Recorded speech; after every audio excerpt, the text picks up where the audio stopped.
Okay, yes, we are bored. We're all bored now. But has it ever occurred to you, Wally, that the process that creates this boredom that we see in the world now may very well be a self-perpetuating, unconscious form of brainwashing created by a world totalitarian government based on money, and that all of this is much more dangerous than one thinks, and it's not just a question of individual survival, Wally, but that somebody who's bored is asleep, and somebody who's asleep will not say no?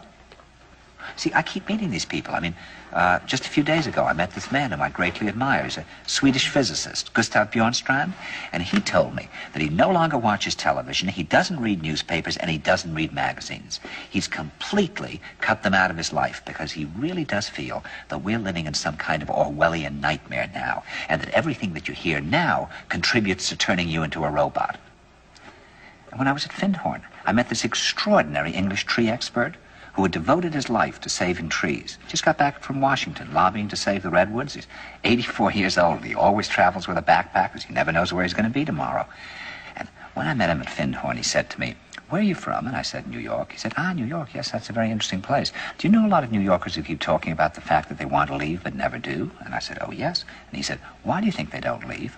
I gave him different banal theories. He said, "Oh, I don't think it's that way at all." He said, "I think that New York is the new model for the new concentration camp, where the camp has been built by the inmates themselves, and the inmates are the guards, and they have this pride in this thing they've built. They've built their own prison, and so they exist in a state of schizophrenia, where they are both guards and prisoners, and as a result, they no longer have, having been lobotomized, the capacity to leave the prison they've made, or to even see it as a prison."